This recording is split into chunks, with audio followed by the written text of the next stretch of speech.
Friends, welcome to the ज्ञान स्पर्श online classes. चला विद्यार्थी मित्रांनो, आपण काल 1.1 मान्सून ही कविता अभ्यासलेली आहे. तर आज आपण या कवितेवर असणारा जो स्वाध्याय आहे म्हणजेच वर्कशॉप किंवा क्वेश्चन आन्सर्स दिलेले आहेत ते आज आपण सोडवूया. So our first question is Name the 5 seasons of India and tell one feature of each. इथे आपल्या विद्यार्थी मित्रांनो इथे आपल्याला पहिला प्रश्न दिलेला आहे की भारतामध्ये असणाऱ्या 5 ऋतूंची नावं सांगा आणि त्या प्रत्येक ऋतूचं एक वैशिष्ट्य सांगा. फीचर्स म्हणजे वैशिष्ट्य असं होत असते. चला तर मग आता या प्रश्नाचं आपण उत्तर बघूया. तर बघा विद्यार्थी मित्रांनो, आपल्या भारतामध्ये असणारे 5 सीझन्स आणि त्यांचे वैशिष्ट्य. There is first season is spring. Spring म्हणजेच वसंत ऋतू आपण म्हणत असतो. Spring is colourful with blooming flowers. तर वसंत ऋतूचं वैशिष्ट्य आहे की या ऋतूमध्ये सर्व फुलं ही बहरलेली असतात, फुललेली असतात. Second season is summer. Summer mean उन्हाळा. तर या ऋतूचं फीचर आहे म्हणजेच वैशिष्ट्य आहे summer is hot and sunny. उन्हाळा कसा असतो? उष्ण आणि तापलेला असतो. Third season is monsoon. Monsoon brings heavy rainfall. Monsoon म्हणजेच पावसाळा आणि पावसाळ्यामध्ये खूप असा पाऊस पडत असतो. Fourth season is autumn. Autumn means शरद ऋतू. Autumn has clear skies and pleasant weather. शरद ऋतूमध्ये सर्व आकाश जे असतं ते निरभ्र असतं आणि वातावरण अगदी आल्हाददायक आणि आनंदी असतं. Fifth season is winter season. Winter is cold and chilly. तर 5वा जो सीझन आहे, ऋतू आहे, तो आहे हिवाळा आणि हिवाळ्यामध्ये सगळीकडे थंड असं वातावरण असतं.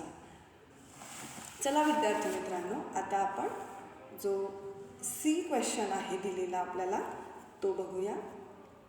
Question C, fill in the blanks using appropriate words from the poem. तर बघा या प्रश्नामध्ये आपल्याला रिकाम्या जागा भरायच्या आहे. त्या आपल्याला पोयममध्ये दिलेल्या आहेत, तिथून शोधून आपण ह्या रिकाम्या जागा भरायच्या आहेत. तर बघा, first is the land has dried. Second, the rivers are hose. The clouds are dark. feathers spread, the peacocks sway. म्हणजेच मोर हा त्याचा पिसारा फुलवून डोलत आहे. स्वे मीन्स डोलणे. Bolts of lightning streak and shimmer. पुढचा प्रश्न बघूया विद्यार्थी मित्रांनो. Question D, complete the sentence using your prediction. म्हणजे तुम्हाला इथे वाक्य दिलेले आहेत, ती वाक्य अपूर्ण आहेत, ती वाक्य तुम्हाला कंप्लीट करायची आहेत. तुम्हाला तुमच्या प्रिडिक्शननुसार, म्हणजे आपण म्हणतो आपलं जे भाकीत पुढे तुम्हाला काय वाटतं की पुढचं वाक्य पूर्ण करण्यासाठी तुम्ही कशा प्रकारे पूर्ण कराल हे आपल्याला या स्टेटमेंटमध्ये लिहायचं आहे. First is if it does not rain then. आपल्याला पहिलं स्टेटमेंट दिलेलं आहे, जर पाऊस पडला नाही तर काय होईल. सो आपण इथे उत्तर लिहू शकतो, the land will remain dry. म्हणजेच if it does not rain then the land will remain dry. Second is if it rains continuously then. म्हणजे दुसऱ्या वाक्यामध्ये दिलेलं आहे आपल्याला, जे दुसरं स्टेटमेंट दिलेलं आहे तिथे दिलेलं आहे, जर पाऊस सतत पडत राहिला तर. कंटिन्युअस मीन्स सतत. मग बघा विद्यार्थी मित्रांनो, जर सतत पाऊस पडत राहिला तर काय होईल. तर आपण उत्तर लिहू शकतो, the land will remain soak. म्हणजे जर कंटिन्यू पाऊस पडत राहिला तर ही जमीन जी आहे ती पूर्णपणे ओली झालेली असेल आणि पूर्ण सगळीकडे जे पाणी आहे ते पाणीच पाणी झालेलं दिसेल. If it rains continuously then the land will remain soaked. E question, find and write the words from the poem that rhyme with. तर विद्यार्थी मित्रांनो, या ई हा जो प्रश्न दिलेला आहे त्या प्रश्नामध्ये आपल्याला कवितेमधून यमक जुळणारे शब्द आपल्याला लिहायचे आहेत, म्हणजेच रायमिंग वर्ड्स इथे लिहायचे आहेत. तर आपल्याला पहिला शब्द दिलेला आहे बार्क. बार्क या शब्दाचा रायमिंग वर्ड आपण आपल्या पोयममध्ये आलेला आहे तो आहे dark. Second word is wonder. So wonder या शब्दाचा रायमिंग वर्ड इथे आपण थंडर असा लिहू शकतो. पुढचा शब्द दिलेला आहे मेरी. मेरी या शब्दाचा रायमिंग वर्ड आपल्या कवितेमध्ये चेरी असा आलेला आहे. पुढचा शब्द आहे यार्ड. यार्ड या शब्दाचा रायमिंग वर्ड आपण हार्ड असा लिहू शकतो. पुढचा प्रश्न दिलेला आहे विद्यार्थी मित्रांनो आपल्याला, F read the poem and complete the given table. आपल्याला हा जो टेबल इथे दिलेला आहे तो वाचायचा आहे आणि आपल्याला तो टेबल पूर्ण करायचा आहे. त्यासाठी आपल्याला आधी दिलेले शब्द ते वाचून घेऊ आपण. Flash, happy, roar, completely wet, spread. Words दिलेले आहेत आणि आपल्याला इथे सिमिलर वर्ड्स दिलेले आहेत.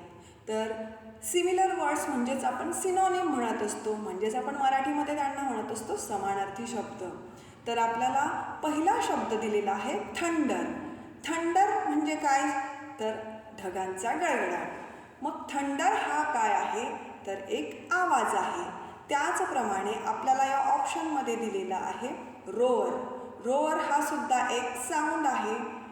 हा कशाचा आवाज आहे बरं?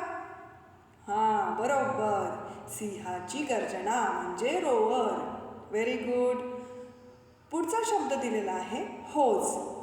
इथे मी तुम्हाला सांगितलेलं होतं की होज म्हणजे ज्यावेळेस नदी तुडुंब भरलेली असते त्यावेळेस तिच्या पाण्याचे जे तुषार असतात, फवारे असतात ते उडत असतात, नदी ओसंडून वाहत असते.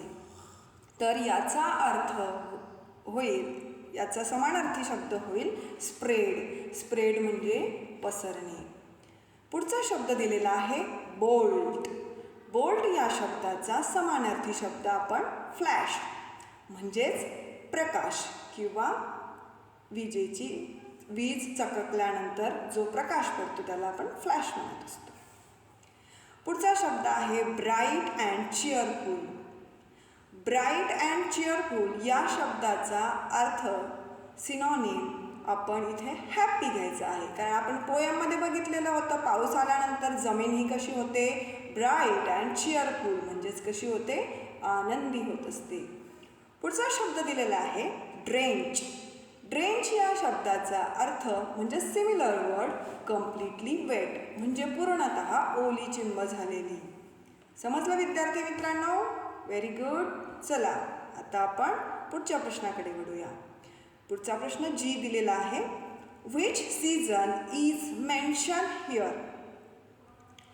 आपल्याला प्रश्न असा दिलेला आहे की पुढे ज्या ओळी दिलेल्या आहेत त्या ओळींमध्ये कोणता ऋतू मेन्शन केलेला आहे किंवा दर्शवलेला आहे ते आपल्याला ओळखायचं आहे. तर लाईन्स दिलेल्या आहेत, आपण रीड करूया. तुम्ही पण माझ्यासोबत वाचायचं. The land has dried, it's so parched. The fields are hungry, rivers thirsty. बघा विद्यार्थी मित्रांनो, तर या ओळींचा अर्थ होत असतो The land has dried.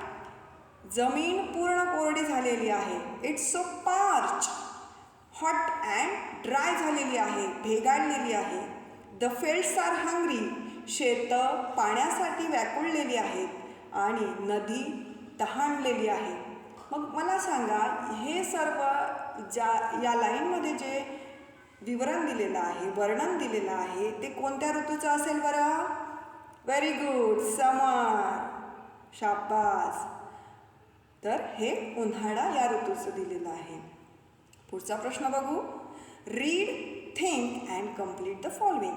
वाचा, विचार करा आणि पूर्ण करा. तर इथे बघा विद्यार्थी मित्रांनो, आपल्याला हा चार्ट दिलेला आहे. या टेबलमध्ये आपल्याला दिलेला आहे, एका साईडला दिलेला आहे स्काय, लँड आणि अर्थ. आणि सेकंड नंबरचा जो बॉक्स दिलेला आहे तर त्यामध्ये दिलेला आहे condition before rain. Before rain, before म्हणजे आधी, म्हणजे पाऊस येण्याच्या आधीची स्थिती कशी आहे. आणि दुसऱ्या बॉक्समध्ये दिलेला आहे कंडिशन आफ्टर रेन, म्हणजे पाऊस पडल्यानंतरची काय परिस्थिती होणार आहे हे आपल्याला या कॉलममध्ये लिहायचं आहे. तर बघा, पहिल्या कॉलममध्ये दिलेलं आहे आपल्याला स्काय म्हणजे आभाळ. मग आभाळ ज्या वेळेस पाऊस येण्याच्या अगोदर कसं असेल ही आपल्याला कंडिशन इथे लिहायची आहे. मग स्काय कसं असेल? The sun is very hot, म्हणजे आकाशामध्ये सूर्य तापत असेल. अँड आफ्टर रेन काय कंडिशन असेल? तर the sky is dark and cloudy. आभाळ कसं असेल?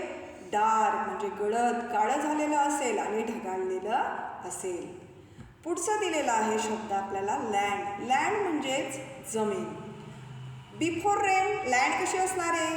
ड्राय अँड पार्च म्हणजे कोरडी आणि भेगाळलेली असेल. आणि आफ्टर रेन